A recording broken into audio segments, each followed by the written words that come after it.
Ready.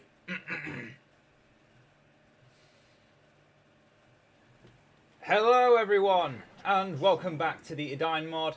Today, starting the final of the free factions of the Edain Mod, talking about our history for this mod, and the starting faction of the evil factions is Isengard. That was a terrible intro. Oh my god, that was so bad. I love it. I'm keeping it. So, Isengard. What is special about Isengard? Well, more importantly, what's changed about Isengard? The biggest change I can think of, actually, are their starting unit, the Uruk-hai Scouts. For those that don't know at all about the Uruk-hai Scouts, they used to be an ordinary unit where you could spam to no end. But then, for some reason, I don't know who thought of it, but honestly, congratulations, you managed to make it work somehow. The Isengard Uruk-hai Scouts were changed into a early tier heroic unit. That's right, their whole gimmick is that you can only make 4 of them, but they can reach level 10, and they do power creep. They power creep very quickly if they get the chance to level up, because they are the first of the Uruk-hai. We're also going to get clan steading. And who are we up against? Who's attacking us? Imladris. Oh my god. Fighting Elf Central over here. Okay. Isengard is actually good against Imladris for several reasons. What do we want to go for?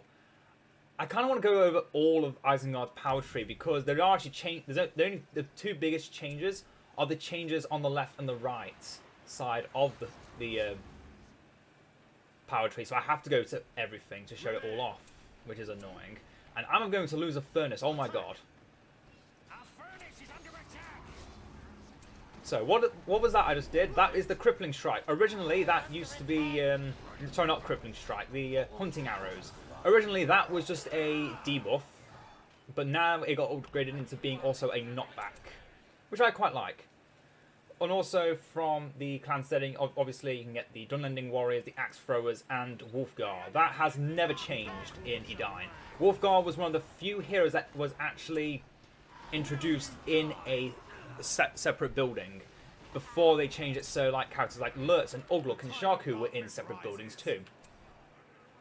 Now then, one thing to worry about with Imladris is going Dunlendings is probably not a good idea.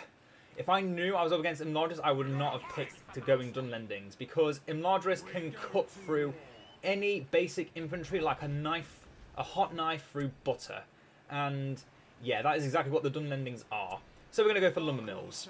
And the main reason why lumber mills are so important in Isengard in particular, not just because I have mentioned this a lot in the last 3 dwarf videos about lumber mills, but I'll mention it again. Dwarf lumber mills, and to extension the Isengard lumber mills, are exempt from the supply lines, which is basically the way the Edain Mod, the Edain Mod team managed to regulate enemy that keeps you from making your units, your resource buildings, produce massive amounts of economy without having any repercussions. So say I had 5 resource buildings, I would still be making the maximum amount of money I can make from them. But if I was to build 1 more, I would then lose money from all of my resource structures, because that's how supply lines work. So keep that into account.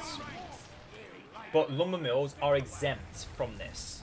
As I said, exploitation. At 5 workers, they work at their most efficient, and they are not affected by supply routes, which makes them incredibly deadly if you get a large amount of them. They don't offer any more discounts. Originally, they used to discount all buildings. Now, back before the change, back before everything was changed with the supply routes, getting lumber mills was not really that important. I'd say going for the other, going for the Uruk-hai mines was more efficient, because you would reduce the cost of all your Uruk-hai with that. And now I would have gone for that same plan again, just reduce the cost of my Uruk-hai, except I only remembered about this recently, that Isengard furnaces got a massive improvement in the most recent patch, is because of the economy patch. So what furnaces do is, at level 3, they would lower the cost of unit upgrades. Now you might think, well, that's pretty useless. How is that going to be of any use? Stop. Why are you going that way, idiot? That's why you died. Anyway, what was I talking about? Yes. The reason why Orokai, the Isengard furnaces were so inefficient was because you needed to get them to level 3. And you couldn't automatically scale them. You had to build them up and then constantly pump more money into them. And if they got destroyed, that's it. You lost your money. You're not getting that back. You have to do it all over again. Now this time it's different because they have made it so the workers' tools and settlers' tools keep buildings at a permanent level. So your furnaces that currently do nothing, but by the time you're starting to get upgrades, you will be able to invest more of your economy into basically becoming a powerhouse through having super cheap upgrades. And despite the fact I'm about to lose my hero, we're still doing really well right now. Obviously, we have built some Orokai, but not enough to make a difference in our economy. But obviously, that 500 for Bill Fernie is going to cost a little bit of a pretty penny to get back. It's going to quickly start micromanaging properly. And maybe get another hero.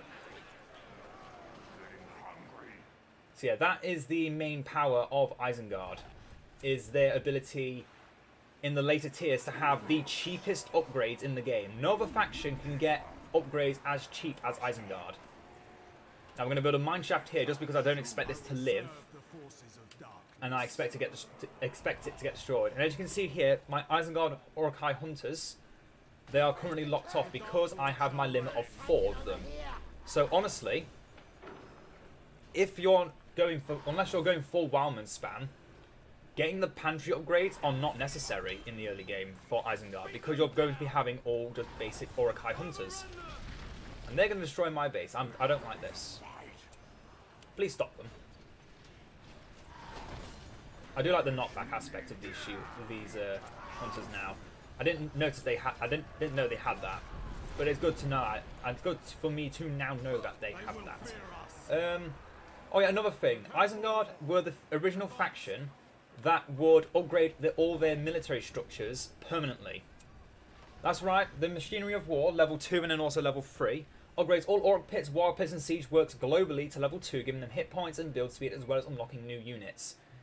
Now, this is the only way. So, first you have to pay that 1,000 before you can even get access to your basic Orokai.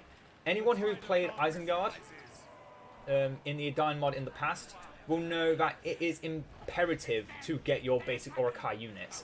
Your Wildmen are going to become very quickly going to become useless, just because they don't have enough in their kit. They can't get heavy armor like they can in the Age of the Ring mod. They can only get torches, which you can get from base, which is only 200. So you can make them relatively efficient in the beginning. They also pillage, so they do give you resources, so they do sometimes actually make up their money's worth. Although not always. You have to always consider that. They're not always going to make their money back. But the ones that do, they do it pretty well. Now we're going to get the Forge Workers tools. So I want to get these furnaces built up as quickly as possible to their maximum potential. And I'm actually going to cancel that furnace, otherwise I will go over my limit. Bill Fernie died again, that's fine. Bill Fernie is honestly a hero. I do not care how many times he dies, because of his special trait. His level 10 traits. Well, firstly, he can level himself up immediately to level 10 if you wanted to. You have to pay a little bit of money for it though, so be prepared to do that. The weak will fall. Now then, Wolfgar. I'm not gonna lie, I have not brought out this guy in years. I've not played with this guy for years. I didn't even know he equipped Wildman with spears. That is a new thing. That came in very recently, I'm fairly certain. Gonna get industry and just use that quickly before we continue our chaff. Spears from Dunland. Wolfgar equips Wildman with spears. which obviously means they can't be equipped with torches. The fact there are hero warmen in the area are reinforced by new warriors and particularly strong against cavalry. So it actually gives them more units as well. That's nice. Didn't know about that either. The weak will fall. So yeah, if you want early pikemen or spearmen even, get Wolfgar. He's the second cheapest hero in the game, I think. At 750, he's not as cheap as a scout hero like Bill Fernie, but he is really cheap. That's really cheap. It is really good. Anyway, next we come to the outposts. Now, I'm only building this because I have the money to. Otherwise, don't do this early. You're ruining your economy.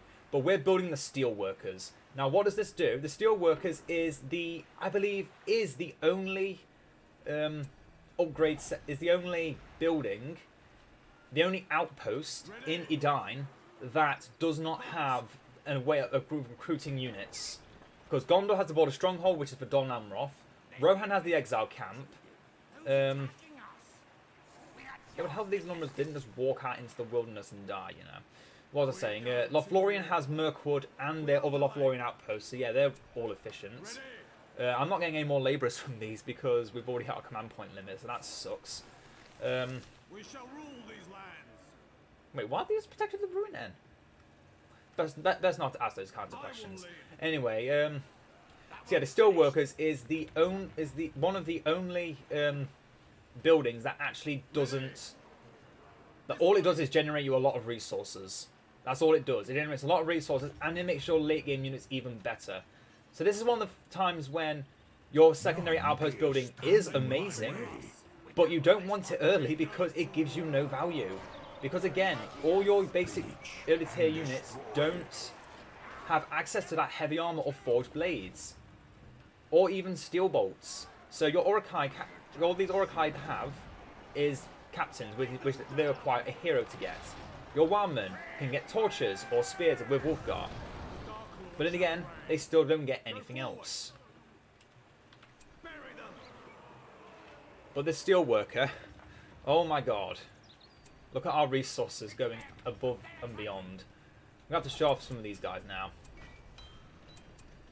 Now, unfortunately, we're playing against Enlarger, so we've got really no challenge here. But to be fair, Isengard, as I said, there isn't much to talk about, really. And again, like what I did with Rohan, we're just dominating the board with a powerful early army. And, okay, there we go. We've got some London labourers around and about. So What is best in life? Crush your enemies. yeah, clan steadings, lumber mills, mineshaft, all really amazing. I build them all in abundance because obviously lumber mills is free economy without needing to lose anything. Mineshafts decrease the cost of your Uruk-hai, which you can already see that is a noticeable difference. 40 resources off each unit, and if you remember my Burst Lothlorien video, oh my god, we were facing so much that it was a actual problem upon me. I had a McDonald's and I'm kind of coming back from it. Oh god, this is just a stomp. Oh my god. Oh my god, this is such a stomp. I'm taking over the entire map. I can't remember if this is the map where if you wait long enough you go against a special something. We might get to that point, but we're not talking about it yet. So, what else is there to talk about Isengard in particular? Well, as I said, Wolfgar's had a change clearly, but I'm going into more of that later because I need to actually read up on that. Other than that, the armory. Before it used to give you all your upgrades, now it's also required for you to get your tools, which obviously we have seen has been quite efficient. And yep, we've now got some furnaces. I think we're at the point now where I don't care if I have a few more. We'll put a Warg Pit, just so I can say I did. And we can talk about Sharku as well, because Sharku, honestly, Sharku I think is the hero that received the most change, and had a very rough patch because of some really bad things.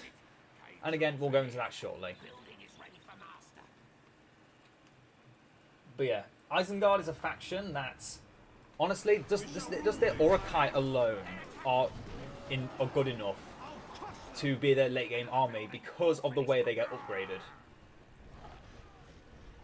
So we get Machinery of War, so we can get everything to level 3. Oh, and yeah, they also got the Warg Sentry Defense. Originally, this, I believe, used to be something you had to build on a build plot, but then they changed it so you could actually just build it on one of the defensive plots. That way it'll be easier to go and do stuff. Oh no, they're shooting at me with elven archers. Whatever will I do? I'm not even trying to hide this army. We're just killing everything. I don't build a basic Isengard outpost. This basic Isengard outpost does nothing in particular. It's just a basic Isengard outpost. There really is not much else to talk about. It has 3 build plots, or it's meant to. And obviously you can build a keep or a siege wall. I'll just build a siege to say I did. Don't plan on using it. So yeah, Isengard axe throwers. I don't know if these units... this unit is good against buildings. So these are the equivalent of the pitch throwers for Rohan, in a way. They need to be upgraded to get the full fire damage. But when they do have that full fire damage, my god, you better watch out. You better not cry. But yeah, you're going to die. And here we have Lurtz, who has not had a single change since his release. He can switch between sword and bow. He can cripple. He's got carnage. He gets extra damage and armor when he gets fully plated up, ready to serve Saruman as his huntmaster. And then the hunt, he marks an enemy hero. And then himself, Oglok, and Morher, who we can only get through Oglok. And all Uruk-hai hunters and Morher's hunters, which again are through Oglok, on the map move faster while far away from the target. In the target's vicinity, they deal more damage instead. So, if you think Lurtz is going to die to an enemy hero, or an enemy hero is nearby, just have Lurtz place the hunt on them, and then that will just make it so your units will be more effective on the map in general. Although again, you do need Lurtz to be level 10 to get that, so you don't see it every day. You don't. You don't see it every day. Other than that, okay, let's finally get to Wolfguard, because I'm interested to see what the hell happened to him. So originally he had a power that would summon 2 units of Wildman Pikemen. Now it seems that he just gives the pikes to the Wildman, which I think is better. Obviously it doesn't work on axe throws, it only works on the basic Wildman, which makes sense. Wild plunders, Wolfguard incites Wildman to plunder for 30 seconds. Wolfguard and nearby allies and captured resources from defeated enemies. So that's a temporary carnage. Not carnage, scavenger. I believe he did have that before. That is not new. Revenge on Rohan. Wolfguard lights his club, and for 30 seconds deals double damage against buildings, additional damage against units and ents. I believe this used to be his level 1 ability. He just lights his torch and he said it did more damage. I guess now they made it so it actually does a few more things. Yeah, that Uruk-hai unit's got obliterated by Rimnod Lancers. I know. You might be thinking, wow, those Uruk-hai suck. They're not ready. They're not even properly prepared yet. Do you want to know how Saruman got so good at killing off the Rohirrim and the Galathrim?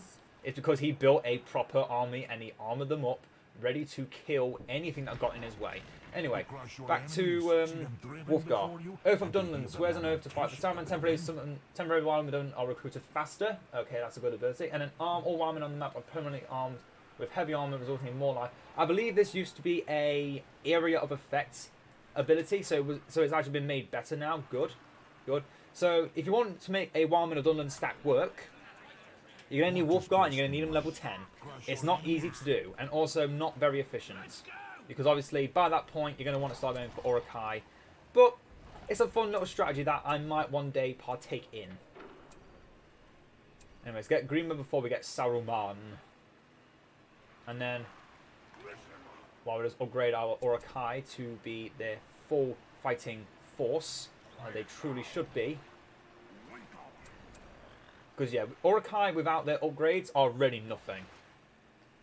And then also there's the steel workers. So imagine Uruk-hai are like Gondor's soldiers. They're slightly above Gondor's soldiers. Hardened armor. Increase the defense of units that are equipped with heavy armor. Hardened weapons. Increase the damage of units that are equipped with forged blades. Hardened bolts. Increase the damage of units that are equipped with steel bolts. So now, your units that already hit like a truck, hit even more like a truck. Your units that are super tanky are now even more super tanky. And your units that can make your enemy units disappear from the map altogether can do it without even breaking a sweat, and even cavalry would fear them, trying to get too close if they're not prepared.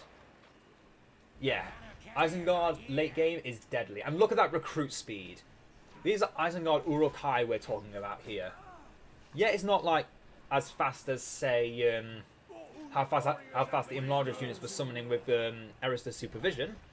But then again, these are just Urukai, and I'm not going to say it yet, but there are some other things you can do to increase your production speed. Anyway, let's talk about Oglok. He has received also 0 changes. Urukai in the area are healed with his dark medicine. That affects him, Oglok himself, Lurtz, Morher, and all Urukai in the vicinity, including creator heroes. That's right, Urukai creator heroes are even more efficient in Isengard than anywhere else. Hard March, Oglok and allied Urukai temporarily gain speed. That used to also give experience, by the way.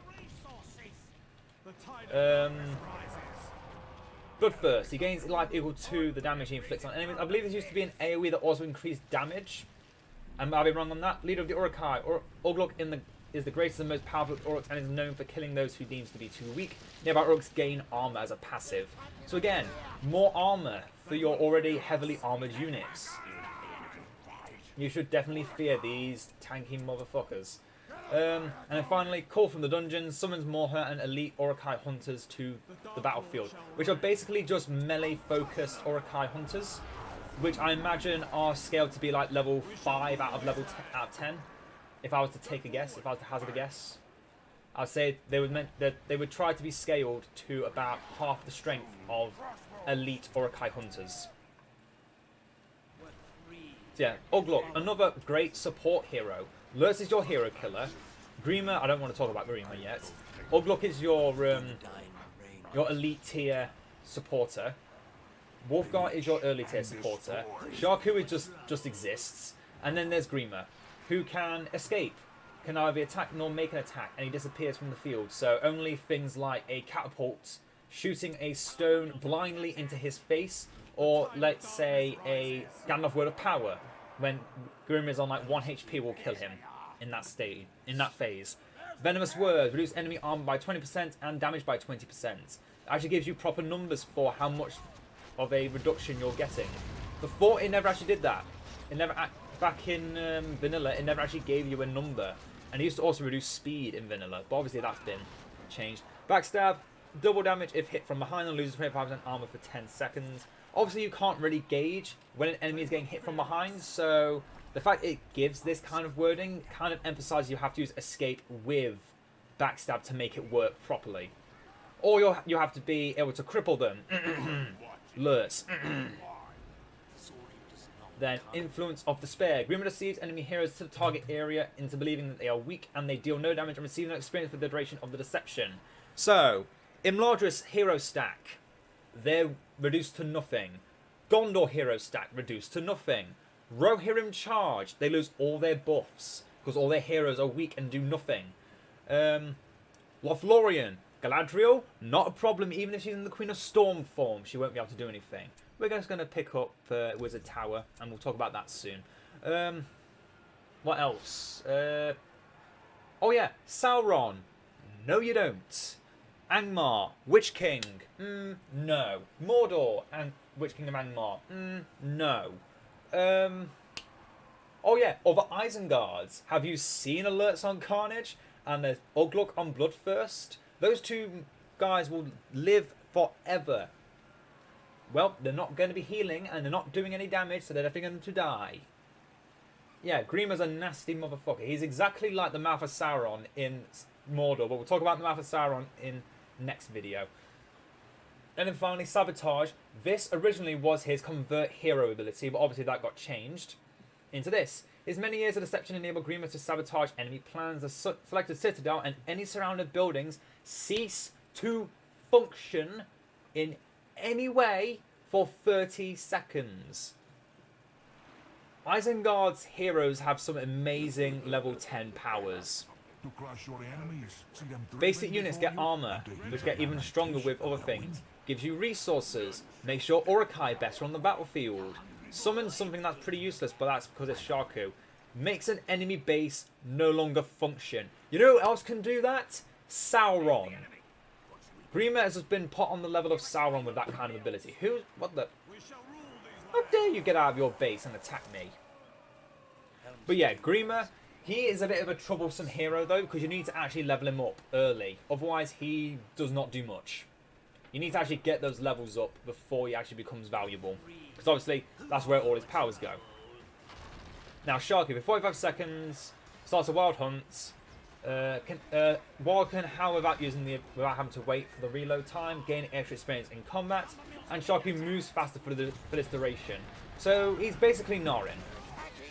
They made that power and they made it like Narin. I don't remember what it used. I think it used to be it just gave everyone like lotion and they all turned red, and that was about it. Maneater, this used to be his level 10 back in vanilla, got turned into his level 3 because it's a weird one. Again, this is a power that works really good against Enlargers because of their low unit sizes. But against many other factions, not that good, especially when pikemen are around, because Sharku obviously has to deal with that. Next, Sense of Blood. If Sharku, Warg, and Wargrise are in a battle with a selected hostile battalion, they gain armor. Effect on the chosen unit lasts 30 seconds, may only be used on wounded enemies. Left click on the designated hostile battalion. That is best used against an elite unit. You just want to get rid of it. So Veterans of the Last Alliance, they can go. But basically that's about it. There's not many chances you'll get to make this work. Last words. Sharku demoralizes enemy heroes with his last words. Enemy heroes in a radius have their attacks, actions, and spells interrupted and have 50% less armor for 30 seconds. I'm not sure what the interrupted part means, but I think it might be a similar way to Arrow of the Witch King, but on a much weaker hero who, if he is seen, he is probably not going to last very long.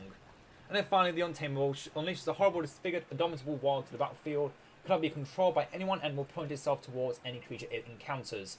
Now, the Age of the Ring also made this, but it doesn't affect Sharku in that mod, which makes it better, in my opinion.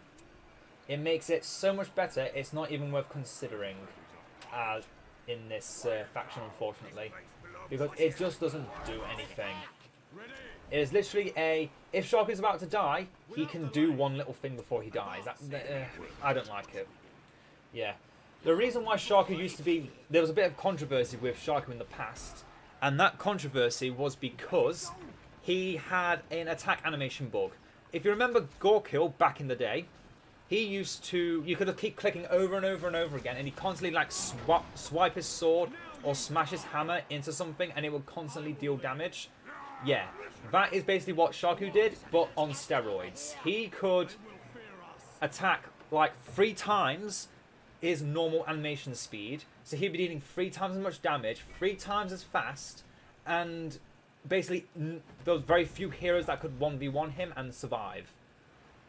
And that is what made Sharku such a dangerous hero to fight against. And another thing, he is so fast. So if you get caught, if you have a hero on their own, running around, trying to find like the ring or something, and then Sharku comes out of nowhere, that's it. That hero's dead, because that is what happens with Sharku. There are very few heroes that could have dealt with him back in that day, because he was so terrifying. And honestly, I actually saw Legolas, a hero that is renowned for one-shotting any enemy hero. He died in 3 hits. He died in 3 seconds. His health went from full to nothing in the space of an instant. It was terrifying to witness. But yeah, that is what happened with Sharku. He's had literally 0 changes. So a lot of the heroes have had, again, 0 changes, because Isengard have always been in a good position. They've never been too good, they've never been too bad. They haven't needed any changes. However, there have been 2 power changes. The Ruthless Exploitation, which used to just be all lumber mills gave you more resources. They changed it so now you can now summon lumber mills, which give triple the amount of resources from trees. So basically, if you have your full plan set up with the settlers tools and you go down the defensive tree, you're getting lumber mills. I don't think there's a limit to this as well. Yeah, there's no limit to how many of these lumber mills you can make. If you have a large area of forest on a map, then you're just going to make a lot of free money. But yeah, as you can see here, just me rambling. I've not been needed to make any more of an army, but we've already gone past 20k. Anyway, that's enough about Sharku, because he doesn't deserve that much of attention. Saruman. The Wizard Blast, we all know it. Power of Speech, we all know it. It's his experience gain. Fireball, we all know it. Cunning Words, we all know it. Thunderbolt, we all know it. He has received no basic changes to his power, into his abilities. He has always been the same OP character he has always been, because he has had the need for zero change. However, if you were to put him into his Wizard Tower, he would gain access to all of his abilities. If it was made into Wizard Tower, I'll go more into that in a second. But yeah, with Wizard Tower, Saruman will be able to do a Wizard Blast from basically across a screen. He could use a Fireball from across a screen. He could control enemies from across the screen. Lightning Bolt turns into the Lightning Storm of the BFME2 Vanilla Isengard Fortress Power upgrade, which was the whole thunderstorm in the area, which is really cool. And this turns into increase production speed of selected target unit building. Everyone wants to see what Call the Horde looks like for Isengard? Have you ever wanted to see what Call the Horde looks like for Isengard? I have, and I love it. Now, Saruman with the ring. I wish I could show off all that Saruman has to offer, but it seems like Gollum is not showing himself on the map today, which is fine. But basically, Saruman, if it becomes either the Blessed or the Cursed, his two different ring hero forms, you don't get to choose which form you get, you just get one at random. Whichever form he gains, he basically either throws fireballs or lightning. He shoots fire from across the field if he's the Cursed, boosts everyone's damage tremendously. Or if he's the Blessed, he boosts everyone's armor. He can scorch the earth. Sorry, not scorch the earth. He can scorch the skies and cast lightning storms everywhere, which do immense damage. I think the Blessed form is overpowered for the fact that his final ability seems to go on indefinitely if you can keep him alive. But now we come to the main thing about Isengard, their central power, the Wizard Tower. Now, for those that don't know about the Wizard Tower, originally it was just an upgrade you could get for the Citadel, make it a Wizard Tower so Saruman got all his powers when he was within the fortress. But now they've changed it, so improves Citadels to Wizard Towers and enables the research of special upgrades when on the Wizard Tower. Saruman can use his abilities without level constraints. So that last bit, that's been a thing since Edain has come out. That's not changed. But the thing that changed is Isengard gains these Citadel improvements, which used to be which you used to just get at any point. You get these at any time in your battles, but now all you have to do is click on them. They will begin research, and then once they finish research, you get the buffs. So, Murder of Crows allows the player to call Crabine to the battlefield for a short time and permanently increase the vision range of the Citadel. So, that's a BFME2 reference right there, because that's what the Crabine used to do. But it also allows you to summon Crabine to move around the map like you would back in the days of Vanilla. Next, Excavation. Increase the health of all structures in the base by 30%. Including the fact that this also has... Actually, I don't actually think you do have the... you should, though. I'm going off topic, but it should be somewhere else. Okay, it doesn't show. Well, basically, there's a thing that all fortresses have that while the... it might show on the Citadel here. Yeah, this little thing here. It basically means all buildings have extra armor while you have your Citadel up. So if the Citadel's alive, your buildings are stronger. That's been a thing since 4.5. But then also Burning Forest, double the production of resources of the Citadel. Now don't get confused. That is not including all these furnaces. That is only doing the Citadel, which by the way is 40 resources as it is. So 40 resources double, that's 80 resources per Citadel. Obviously that's not going to be every Citadel like over here. But that is still impressive in the fact that you do have those extra resources. And also I think you can excavate as steelworkers, and I think that is bullshit. I think that's just that's just throwing too much fire on. That's throwing too much wood onto the fire, which makes sense because you're Isengard. But regardless, yeah, you can see here we've got Crabine. Now we're just gonna walk back out again because I actually want to show something. Well, firstly, look how little of the Wildmen survived that fight. None of the basic Wildmen are alive anymore. They all died. I think they might have died when they used protection of the Bruinen on their building. Might not have been paying attention to that too much, but yeah, that just shows that the Isengard Orokai are so much more resilient. And also, something else I didn't mention, all Orokai units, if you get the upgrade, can upgrade to level 5. They're top tier. No other faction can do this, only Isengard. Not even Imladris, who can give, for a tier 4 power, that's 10 power points you have to spend to give all your units all of their upgrades for like an extra 400 resource cost. Isengard can just spend some money and make their units level 5, immune to fear, and just badass as nothing else. You cannot beat that. You can't. Oh yeah, Berserkers, they've always been a thing. Shield Bearers, they've always been a thing. Rogue Riders with Blood Walks, that's always been a thing. Siege Works, everything here has always been a thing, which is why I've not really shown it, because there's been no change. There's not really been any change since Edain. Not even Edain. The only thing that's new about the Siege Works is the Mind Berserker, compared to Rise of the Witch King. Even that's not really impressive, because it's just a Berserker that has a Mind Struck to his back already, doing a little less damage than ordinary Mind would. But yeah, you get the point. Isengard, I do enjoy a bit of Isengard. They are very fun to play, but you cannot, unless you're playing in a team game, and you start with 4,000, or you start with 4,000 resources. You cannot get your you cannot start off going with Orokai. You just can't. It won't work.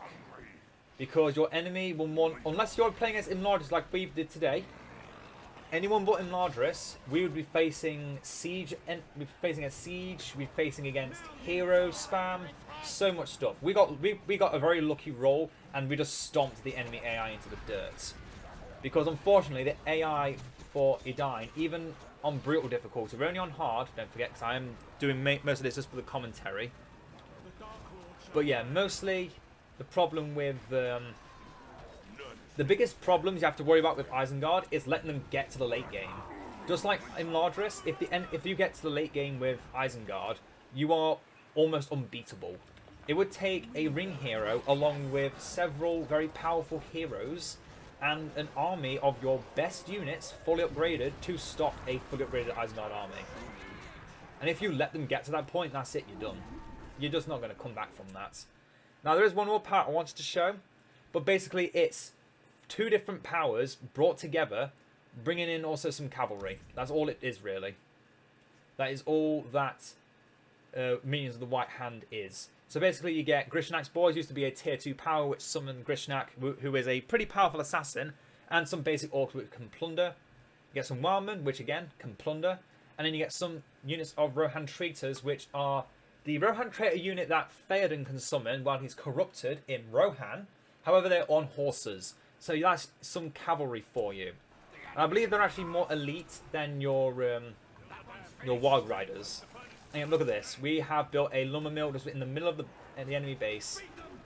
There's not many ways you can build buildings anywhere on the map. Lone towers, ruthless exploitation, or just going for Durin as with Erebor. Those are the only ways you can actually get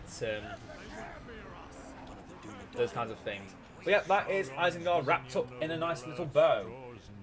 If you want to see a bit more about Isengard, you can look on any of my other Isengard videos. I pretty much covered the only things I wanted to cover here were the changes, basically. And the biggest changes were two new powers, Wizard Tower got changed, that's about it, really. But yeah, this is something I think the Edain mod needs to address about Imladris. Any other AI would be up here, scaling with me. But as you can see here, their units never really increased. We had more units than them for the entire period of the game. More structures for the entire period of the game. More resources for most of the game. This is when we built the steel workers, by the way. When our economy tanked. And then we just never stopped. It just never stopped. And then Imladris is constantly just tanking. I don't even know what's causing that tank. Is it? I don't know. But I think Imladris is still a ways to go to make the AI really worth it. But yeah, they started off with a lot more, and then they lost it all. They lost 4. I don't even know what they spent 4,000 on. It couldn't have been like Elrond because he would have been around. But yeah, that's enough for today. Hope you've all enjoyed. We'll talk about Isengard. Shame it wasn't too much to talk about or too crazy. But next time we've got Mordor, and oh, we've got a lot to talk about Mordor. So I hope you'll be ready, and I'll see you all next time.